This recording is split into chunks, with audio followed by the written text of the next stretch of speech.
Blessed and happy Monday to all of you, my dear friends, my dear brothers and sisters. Today is March 9, 2026. In today's Gospel from the account of Luke chapter 4, verses 24 to 30, Jesus Christ declares that no prophet is accepted in his own hometown, revealing a painful but profound truth about the human heart. We often resist the very voice that God sends to guide and to transform us.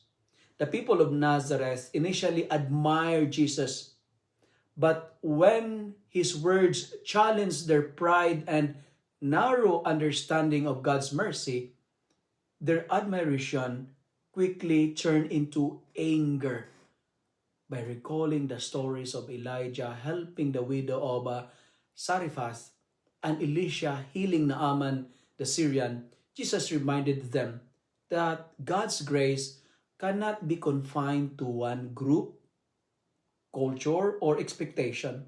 God's love reaches beyond boundaries and embraces those whom people often exclude. This message offended them because it shattered their senses of privilege and control.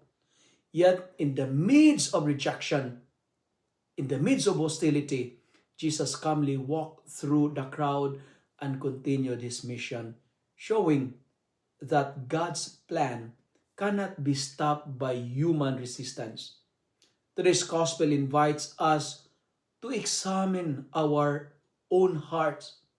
How often do we reject God's message because it challenges our comfort, our prejudices, and our expectations?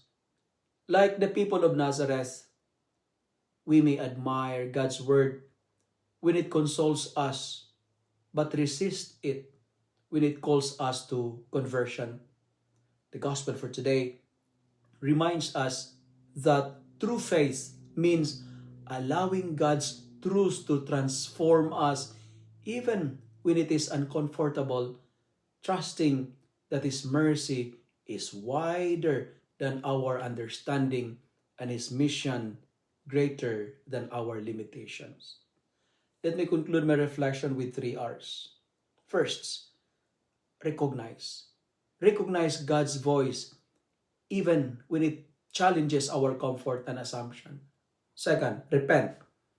Repent from pride and narrow thinking that limits God's grace. And finally, receive.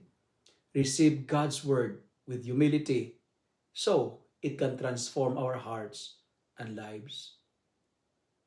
My dear friends, my dear brothers and sisters, we cannot avoid the reality of rejection. But when you are rejected, rely to the Lord. Because when you rely to the Lord, you will be rewarded. If some doors are open, don't give up. Don't worry. Because some windows are wider than doors. If you love and like this reflection, kindly share it with your friends. Share it with your family. Make the Word of God viral so that many will be blessed. Amen.